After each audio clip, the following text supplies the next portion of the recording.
Assalamualaikum warahmatullahi wabarakatuh. Saya ingin menjelaskan pengertian etika sebagai ilmu gitu ya. Oke, tapi kita harus memahami dulu apa sih perbedaan moral dengan etika. Moral itu adalah sistem nilai yang merupakan pegangan atau pedoman tingkah laku baik dan buruk. Nah, kalau kita lihat definisi etika itu ilmu tentang apa yang baik dan apa yang buruk, dan tentang hak dan kewajiban moral atau akhlak. Kemudian ada kumpulan azas atau nilai yang berkenaan dengan akhlak, kemudian ada nilai mengenai benar dan salah yang dianut suatu golongan masyarakat. Nah, kalau kita lihat dari definisi ini, definisi etika itu mencakup moral gitu ya. Makanya kalau moral itu lebih kepada pedoman tingkah laku baik dan buruk, sedang untuk etika ini mencakup moral itu sendiri dan pengertiannya lebih luas, sehingga etika itu mencakup dari moral gitu ya. Artinya membicarakan etika itu salah satu pasti membicarakan moral. Nah, kapan sih etika itu ketika kita bisa menjadi suatu ilmu? Jadi kalau misalnya sesuatu itu bisa dijadikan bahan, kan ini kan tanpa disadari etika itu sesuatu yang banyak diterima oleh masyarakat ya, dan banyak dijadikan refleksi bagi suatu penelitian yang sifatnya sistematis dan metodis. Nah, hanya masalahnya ketika bahan refleksi itu tidak bisa dipertanggungjawabkan secara metode, tidak bisa diklarifikasi ulang gitu ya, maka itu tidak bisa dikatakan sebagai sebuah ilmu. Artinya kalau misalnya sebuah konsep atau misalnya pengetahuan itu dapat dikatakan sebagai suatu ilmu apabila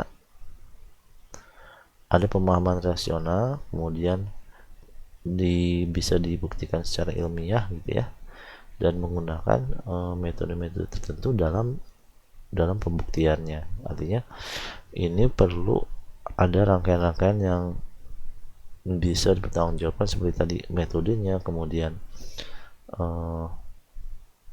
cara-caranya gitu ya, pembuktiannya itu harus bisa dipahami secara rasional dan bisa diklarifikasi.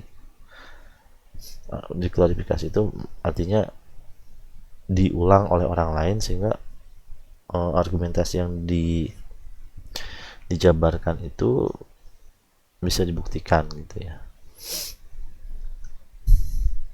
Mengapa etika sangat penting dalam setiap bidang kehidupan? Jadi etika itu ini bukan 15, ini tidak ada ya.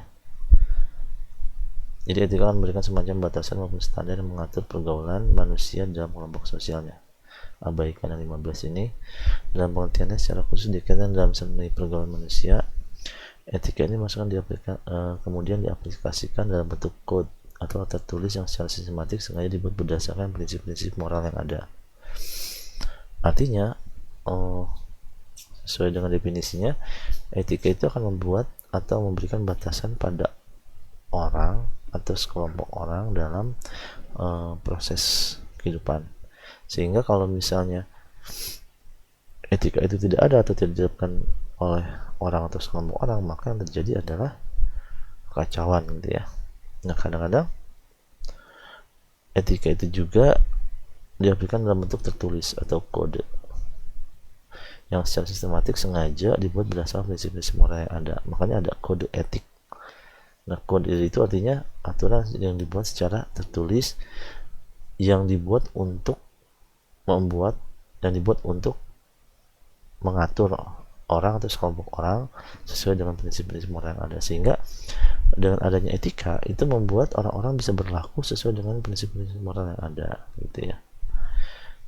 Dengan ini adalah refleksi ya, apa yang disebut dengan self control, karena segala sesuatunya dibuat dari dan untuk kepentingan kelompok sosial atau profesi itu sendiri. Maka dengan demikian sebuah profesi hanya dapat memperoleh kepercayaan dari masyarakat bila mana dalam diri para elit profesional tersebut ada kesadaran kuat untuk mengindahkan etika profesi pada saat mereka ingin memberikan jasa ke ahli profesi kepada masyarakat yang memerlukannya. Artinya gini loh, masyarakat itu akan semakin percaya ketika suatu profesi itu memiliki kode etik gitu ya. Kenapa?